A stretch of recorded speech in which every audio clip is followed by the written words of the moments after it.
Good Friday. దీని వెనుక అసలైన కథేంటో తెలుసా? గుడ్ ఫ్రైడే అనేది క్రైస్తవ మతంలో ఎంతో పవిత్రమైన రోజు.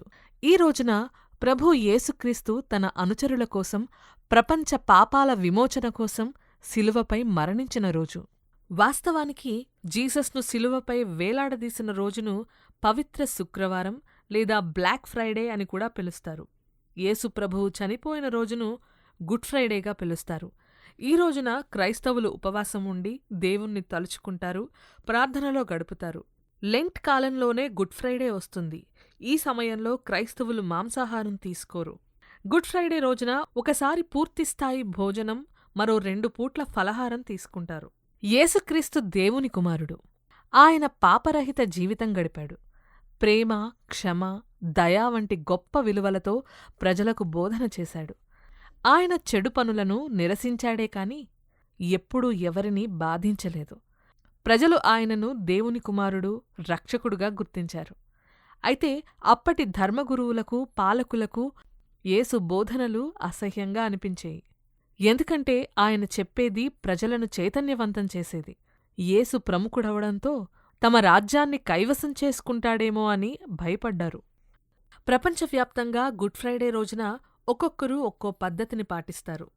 కొందరు చర్చిలో ప్రత్యేక ప్రార్థనలు జరిపి ప్రార్థనను ముగించేందుకు సూచనగా 33 సార్లు చర్చి గంటను మోగిస్తారు. క్రిస్మస్ వేడుకల కంటే చాలా ప్రాచీనమైనది గుడ్ ఫ్రైడే. క్రైస్తవుల పవిత్ర గ్రంథం బైబిల్ కూడా జీసస్ పుట్టుక గురించి, ఆయన పుట్టిన తేదీ గురించి ఎక్కడా ప్రస్తావించలేదు. కాని ప్రభువును సిలువ వేయడాన్ని గురించి ప్రస్తావించింది. యూదా ఇస్కరియోత్ అనే యేసుప్రభువు శిష్యుడు కేవలం 33 వెండి నాణాల కోసం యేసుప్రభువుకు నమ్మకద్రోహం చేస్తాడు. క్రీస్తు ఎక్కడున్నాడో సైన్యానికి చెప్పేస్తాడు.